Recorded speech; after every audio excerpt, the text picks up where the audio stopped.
Hello guys, once again welcome back to Eduport. മക്കളെ എല്ലാവർക്കും എജുപോർട്ടിൻ്റെ പുതിയൊരു വീഡിയോയിലേക്ക് സ്വാഗതം. നമ്മൾ ഇന്ന് ഡിസ്കസ് ചെയ്യാൻ പോകുന്ന ഷുവർ ക്വസ്റ്റ്യനിൽ വളരെ ഇമ്പോർട്ടൻ്റ് ആയിട്ടുള്ള നിങ്ങൾ എന്തായാലും പഠിച്ചിരിക്കുന്ന സ്റ്റാറ്റിൽ നിന്നുള്ള നമ്മുടെ സ്റ്റാറ്റിൽ നിന്നുള്ള വളരെ ഇമ്പോർട്ടൻ്റ് ആയിട്ടുള്ള ചോദ്യമാണ്. നോക്കിക്കോളൂ, ക്വസ്റ്റ്യൻ എന്താണ്ടാ 3 മാർക്കിനൊക്കെ ആയിട്ട് നാളത്തെ പരീക്ഷയിലേക്കോ അല്ലെങ്കിൽ നിങ്ങൾക്ക് എന്ത് ചെയ്യാം, ക്വസ്റ്റ്യൻ വളരെയധികം എക്സ്പെക്ട് ചെയ്യാൻ പറ്റുന്ന ചോദ്യമാണ്. List out methods of collecting primary data എന്ന് വെച്ചാൽ പ്രാഥമിക ദത്തങ്ങൾ എന്ന് പറയില്ലേ. ഈ പ്രാഥമിക ദത്തങ്ങൾ എന്ന് പറയുമ്പോൾ എന്താണ്, അത് ഫ്രഷ് ഡാറ്റയാണ്. എന്താണ് പറയുക, ഫ്രഷ് ഡാറ്റ എന്നാണ് പറയാറില്ലേ. അതായത് നമ്മൾ നേരിട്ട് പോയി കളക്ട് ചെയ്യുന്ന ഡാറ്റ ആയിരിക്കും പ്രൈമറി ഡാറ്റ എന്ന് പറയുന്നത് അല്ലേ. അപ്പോൾ അങ്ങനെ പ്രൈമറി ഡാറ്റ കളക്ട് ചെയ്യാനുള്ള മെത്തേഡുകൾ ഏതൊക്കെയെന്ന് ചോദിച്ചിരിക്കുന്നത് മക്കളെ പഠിച്ചിട്ടുള്ളൂ. ഒന്നാമത്തെ മെത്തേഡാണ് ഡയറക്റ്റ് പേഴ്സണൽ ഇൻ്റർവ്യൂ. എന്ന് വെച്ച് കഴിഞ്ഞാൽ നമ്മൾ കുറച്ച് ക്വസ്റ്റ്യൻസ് ഒക്കെ തയ്യാറാക്കിയിട്ട് ഒരാളെ നേരിട്ട് കണ്ട് അയാളുമായിട്ട് സംസാരിക്കുകയാണ് എന്ത് ചെയ്യുന്നത് ഇവിടെ ചെയ്യുന്നത്. അല്ലെങ്കിൽ നമ്മൾ എന്ത് പറയും മലയാളത്തിൽ, നേരിട്ടുള്ള വ്യക്തിഗത അഭിമുഖം എന്നാണ് ഇതിന് പറയാറുള്ളത്. നമ്മൾ എന്ത് ചെയ്യുന്നു, ഇപ്പോൾ ഫോർ എക്സാമ്പിൾ 2 പേര്, ഇപ്പോൾ ഞാനും അതുപോലെ നിങ്ങളും, ഞാൻ നിങ്ങളുടെ കയ്യിൽ നിന്നാണ് വിവരങ്ങൾ ശേഖരിക്കുന്നത് വിചാരിക്കുക. നമ്മൾ പരസ്പരം ഇങ്ങനെ സംസാരിച്ചിരിക്കുന്നതാണ് എന്ത് ഈ പറഞ്ഞ വ്യക്തിഗത അഭിമുഖം അല്ലെങ്കിൽ ഡയറക്റ്റ് ഇൻ്റർവ്യൂ എന്ന് പറയുന്നത് പേഴ്സണൽ ഇൻ്റർവ്യൂ എന്ന് പറയുന്നത്. രണ്ടാമത്തെ മെത്തേഡാണ് indirect oral investigation. Indirect oral investigation എന്ന് പറയുന്നത് നേരിട്ടല്ല പരോക്ഷമായിട്ടെന്ന് പറഞ്ഞാൽ, പരോക്ഷമായിട്ടുള്ള വാക്കാലുള്ള അന്വേഷണം എന്ന് പറഞ്ഞു കഴിഞ്ഞാൽ, ഇപ്പോൾ ഫോർ എക്സാമ്പിൾ എനിക്ക് നിങ്ങളുമായിട്ടുള്ള വിവരങ്ങൾ ലഭിക്കണം. ഓക്കെ, നിങ്ങളുമായിട്ടുള്ള വിവരങ്ങൾ ലഭിക്കണം, പക്ഷെ നമുക്ക് നേരിട്ട് സംസാരിക്കാനുള്ള വകുപ്പും കാര്യങ്ങളൊന്നുമില്ല. അപ്പോൾ നമ്മൾ എന്ത് ചെയ്യുന്നു, നോർമലി നിങ്ങളുടെ ക്ലാസ് ടീച്ചർ അല്ലേ, നിങ്ങളുടെ ക്ലാസ് ടീച്ചർ ഉണ്ടല്ലോ, നിങ്ങളുടെ ക്ലാസ് ടീച്ചറോട് ഞാൻ സംസാരിക്കുന്നു, അവർ നിങ്ങളോട് സംസാരിക്കുന്നു, നിങ്ങൾ അവർക്ക് വിവരം കൊടുക്കുന്നു, അവരെനിക്ക് വിവരം തരുന്നു അല്ലേ. അപ്പോൾ നമ്മളിങ്ങനെ മൂന്നാമതൊരാളുടെ സഹായത്തോടു കൂടി നമ്മൾ ഇൻ്റർവ്യൂ പോലെ നടത്തുകയാണെങ്കിൽ അതിന് പറഞ്ഞവരാണ് പരോക്ഷമായ വാക്കാലുള്ള അന്വേഷണം എന്ന് പറയുന്നത്. ഇനി മൂന്നാമത്തെ മെത്തേഡാണ് ഡയറക്റ്റ് ഒബ്സർവേഷൻ. എന്താണ് ഡയറക്റ്റ് ഒബ്സർവേഷൻ എന്ന് പറഞ്ഞാൽ, ഇപ്പോൾ ഫോർ എക്സാമ്പിൾ എനിക്ക് നിങ്ങളെക്കുറിച്ച് കൃത്യമായിട്ട് വിവരങ്ങൾ ശേഖരിക്കണമെന്നുണ്ട്, പക്ഷേ ഞാൻ നിങ്ങളുടെ കൂടെ ചോദ്യങ്ങളൊന്നും ചോദിക്കുന്നില്ല, പകരം ഞാൻ നിങ്ങൾ എന്ത് ചെയ്യുന്നു, ഒബ്സർവ് ചെയ്യുന്നു. പകരം ഞാൻ നിങ്ങളെ കൃത്യമായിട്ട് ഒബ്സർവ് ചെയ്യുന്നു, ഞാൻ നിങ്ങളെ കൃത്യമായിട്ട് നിരീക്ഷിക്കുന്നു. അതിനാണ് എന്ത് പറയുക, നേരിട്ടുള്ള നിരീക്ഷണം എന്ന് പറയുന്നത്. ഓക്കെ, ഒബ്സർവേഷൻ ഒരു മെത്തേഡാണ്. നിങ്ങൾ സോഷ്യോളജിക്കൊക്കെ പഠിച്ചിട്ടുണ്ടാവും മേ ബി, അതേപോലെ 10ാം ക്ലാസ്സിൽ നിങ്ങൾ പഠിച്ചിട്ടുണ്ടാവും അല്ലേ. അപ്പോൾ ഇൻ്റർവ്യൂ പറഞ്ഞു, അതുപോലെ തന്നെ ഇൻഡയറക്റ്റ് ഓർ ഇൻവെസ്റ്റിഗേഷൻ പറഞ്ഞു, പിന്നെ നേരിട്ടുള്ള നിരീക്ഷണം പറഞ്ഞു. നെക്സ്റ്റ് വൺ എന്ന് പറയുന്നത് നാലാമത്തെ നോക്കാം നമുക്കിവിടെ ടെലഫോൺ ഇൻ്റർവ്യൂ എന്നാണ് പറയുന്നത്. എന്താ ടെലഫോൺ ഇൻ്റർവ്യൂ എന്ന് പറഞ്ഞാൽ, ഇപ്പോൾ ഫോർ എക്സാമ്പിൾ നമുക്കിപ്പോൾ നേരിട്ട് കണ്ട് സംസാരിക്കാനോ അല്ലെങ്കിൽ ഒബ്സർവ് ചെയ്യാനോ പറ്റാത്ത സിറ്റുവേഷൻ വരുമ്പോൾ നമ്മൾ എന്ത് ചെയ്യും, ഇൻ്റർവ്യൂ എഴുത്തേട്ടൊക്കെ ഒഴിവാക്കിയതിന് ശേഷം പകരം ഉപയോഗിക്കുന്നതിന് ടെലഫോൺ വഴി. അപ്പോൾ ഇന്ന് ടെലഫോൺ അല്ല, നമുക്കിന്ന് വേണമെങ്കിൽ എന്ത് ചെയ്യാം, മൊബൈൽ ഫോൺ ഇൻ്റർവ്യൂ എന്ന് വേണമെങ്കിൽ രീതിയിൽ പറയാം. പക്ഷേ നമ്മൾ പണ്ടത്തെ ടൈമാണ് ഈ പറഞ്ഞ ടെലഫോൺ ഇൻ്റർവ്യൂ എന്ന് പറഞ്ഞത്. അപ്പോൾ മൊബൈൽ ഫോൺ വഴിയോ അല്ലെങ്കിൽ നമ്മൾ എന്താണ് ഈ പറഞ്ഞ ഓൺലൈൻ മീഡിയകൾ വഴിയുള്ള ഈ ഇൻ്റർവ്യൂ ആണ് ടെലഫോൺ ഇൻ്റർവ്യൂ എന്ന് പറയുന്നത്. ഇപ്പോൾ ഞാൻ എന്ത് ചെയ്യുന്നു, ഞാനിപ്പോൾ ഇവിടെ ഇന്ത്യയിലാണുള്ളതെന്ന് വിചാരിക്കുക, നിങ്ങൾ താമസിക്കുന്ന എവിടെയാണ്, അമേരിക്കയിലാണെന്ന് വിചാരിക്കുക, നിങ്ങളെവിടെയാണ്, അമേരിക്കയിലാണെന്ന് വിചാരിക്കുക.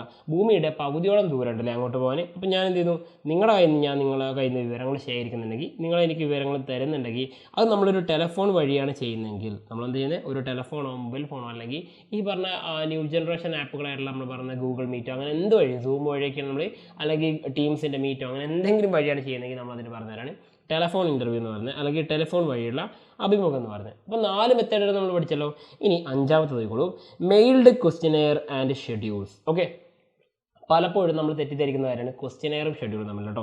ക്വസ്റ്റ്യനെയർ എന്ന് പറഞ്ഞു കഴിഞ്ഞാൽ മക്കളെ സംഗതി ഇത്രേ ഉള്ളൂ, നമ്മൾ എന്ത് ചെയ്യും, കുറച്ച് ക്വസ്റ്റ്യൻസ് തയ്യാറാക്കും. ഒരു ക്വസ്റ്റ്യൻസ് തയ്യാറാക്കുമ്പോൾ ഒരു പേപ്പറിൽ ക്വസ്റ്റ്യൻസ് തയ്യാറാക്കിയിട്ട് നമ്മൾ എന്ത് ചെയ്യും, ചോദ്യം 1, 2, 3 എന്ന് പറഞ്ഞിട്ട് നമ്മൾ കുറച്ച് ചോദ്യങ്ങൾ തയ്യാറാക്കിയിട്ട് അവർക്ക് അയച്ചു കൊടുക്കും. ഓക്കെ, അവർക്ക് അയച്ചു കൊടുക്കും, അവരത് വായിച്ചിട്ട് നമുക്ക് മറുപടികൾ പൂരിപ്പിച്ച് തിരിച്ചയച്ചു തരും. അതാണ് ഈ ക്വസ്റ്റ്യനെയറിൻ്റെ പ്രത്യേകത. ചോദ്യാവലികളുടെ പ്രത്യേകത തന്നെ അല്ലാതെ നമ്മൾ അവരുടെ അടുത്ത് കൊണ്ടിട്ട് നമ്മൾ ചോദിക്കുന്നു, അവർ പറയും, നമ്മൾ മാർക്ക് ചെയ്യല്ല അവിടെ ചെയ്യുന്നത്. ഓക്കെ, അപ്പോൾ ചോദ്യാവലി 2 രീതി ചെയ്യാറുണ്ട്. ഒന്ന് എങ്ങനെ ചെയ്യാറില്ല, മെയിൽഡ് ക്വസ്റ്റ്യൻ.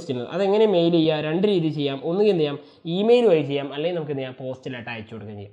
അപ്പോൾ നമ്മൾ ചോദ്യാവലികൾ അല്ലെങ്കിൽ ക്വസ്റ്റ്യനെയർ കുറച്ച് ചോദ്യങ്ങൾ കൃത്യമായിട്ട് തയ്യാറാക്കി വെച്ച് ഒരു പേപ്പറിൽ പ്രിൻ്റൊക്കെ എടുത്തിട്ട് നമ്മൾ മെയിൽ വഴി പോസ്റ്റായിട്ട് അയച്ചു കൊടുക്കുകയോ, അല്ലെങ്കിൽ നമ്മൾ എന്തെങ്കിലും കമ്പ്യൂട്ടറിൽ വെച്ചിട്ടോ അല്ലെങ്കിൽ മൊബൈൽ ഫോണിൽ വെച്ചിട്ട് നമ്മൾ കുറച്ച് ക്വസ്റ്റ്യൻസ് തയ്യാറാക്കിയെടുത്ത് അതിൻ്റെ ഓപ്ഷൻസ് മാർക്ക് ചെയ്യാനുള്ള സ്ഥലം കൊടുത്ത് നമ്മൾ എന്തെങ്കിലും അവർക്ക് ഓപ്ഷൻസ് ഒക്കെ വെച്ച് നമ്മൾ എന്ത് ചെയ്യുന്നു, ഈ പറഞ്ഞ ഇമെയിൽ അയച്ചു കൊടുക്കുകയാണ് ചെയ്യുന്നത്. അതിന് പറഞ്ഞാലാണ് ക്വസ്റ്റ്യനെയർ എന്നത്.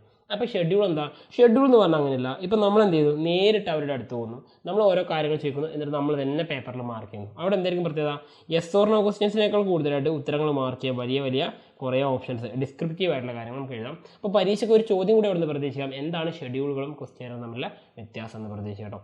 അപ്പോൾ ചോദ്യാവലികളും അതുപോലെ തന്നെ ഷെഡ്യൂളുകളുമാണ് എന്ത് ചെയ്ത് 5ാമതായിട്ട് ഉപയോഗിക്കുന്ന ഒരു മെത്തേഡ്. ആൻഡ് ലാസ്റ്റ് വൺ നമ്മൾ പറയുന്ന മെത്തേഡാണ് 6ാമത്തെ മെത്തേഡ്, ഫോക്കസ്ഡ് ഗ്രൂപ്പ് ഡിസ്കഷൻ.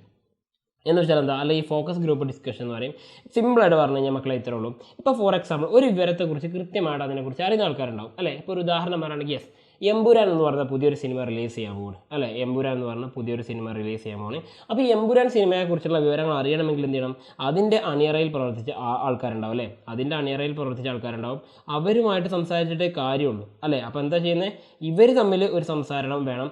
അതിൽ നിന്നും നമുക്ക് കിട്ടുന്ന വിവരങ്ങൾ നമ്മൾ നിന്നും ശേഖരിക്കുകയാണ് ചെയ്യുന്നതെങ്കിൽ അതിന് നമുക്കെന്ന് പറയാം ഫോക്കസ് ഗ്രൂപ്പ് ഡിസ്കഷൻ എന്ന് പറയാം. ഓക്കെ ആണോ. അപ്പോൾ ചുരുക്കി പറഞ്ഞാൽ എന്താണ്, മറ്റുള്ള നമുക്ക് വിവരങ്ങൾ നമുക്ക് വേണ്ട വിവരം എന്താണ്, എമ്പുരാൻ സിനിമയെക്കുറിച്ചുള്ള വിവരമാണ്. ആ സിനിമയെക്കുറിച്ചുള്ള വിവരങ്ങൾ എവിടെ നിന്ന് കിട്ടും, അതുമായിട്ട് ബന്ധപ്പെട്ട കുറച്ച് ആൾക്കാരുണ്ട് അല്ലേ, അവരെ നമ്മൾ വിളിക്കുന്ന പേരാണ് ഫോക്കസ് ഗ്രൂപ്പ് എന്നാണ് പറയുക. അവർ ഡിസ്കഷൻ നടത്തുമ്പോൾ നമുക്ക് എന്ത് ചെയ്യും, വിവരങ്ങൾ ലഭിക്കും. അതിനെയാണ് നമ്മൾ എന്താ പറയുക, ഫോക്കസ് ഗ്രൂപ്പ് ഡിസ്കഷൻ എന്ന് പറയുന്നത്. അപ്പോൾ ഇത്രയും മെത്തേഡുകളാണ് നമ്മൾ എന്താ പറയുക, ഈ പറഞ്ഞിരിക്കുന്ന പേഴ്സണൽ ഡാറ്റയും ഒക്കെ ഉപയോഗിച്ച് നമ്മൾ ചെയ്യുന്നതാണ്. ഇതൊക്കെയാണ് നമ്മൾ എന്ത് പറയുന്നത്, പ്രൈമറി ഡാറ്റ കളക്ട് ചെയ്യാനുള്ള മെത്തേഡ്. എന്താണ് പറയുക, പ്രൈമറി ഡാറ്റ കളക്ട് ചെയ്യാനുള്ള മെത്തേഡ് എന്ന് പറഞ്ഞാൽ ഇത്രയും കാര്യമാണ്. ഇത് നിങ്ങൾ വൃത്തിയായിട്ട് നോക്കുക. അതിൻ്റെ കൂടെ എക്സ്ട്രാ നിങ്ങൾ പഠിച്ചിട്ടുള്ള മറ്റേ കാര്യമാണ് സെക്കൻഡറി ഡാറ്റയുടെ സോഴ്സുകൾ കൂടി എന്ത് ചെയ്യുക, പഠിച്ചു വെക്കുക. ഓക്കെ, സെക്കൻഡറി ഡാറ്റയുടെ സോഴ്സുകൾ കൂടി എന്ത് ചെയ്യുക, വൃത്തിയായിട്ട് പഠിച്ചേക്കുക. പരീക്ഷയ്ക്ക് ഈ രണ്ടിൽ ഏതെങ്കിലും ഒരു ചോദ്യം നിങ്ങൾക്ക് പ്രതീക്ഷിക്കാം. അപ്പോൾ പുതിയൊരു ചോദ്യമായിട്ട് കാണുന്നതായിരിക്കും. Once again it's me Salsabeen signing out from Eduport. Happy learning all. By.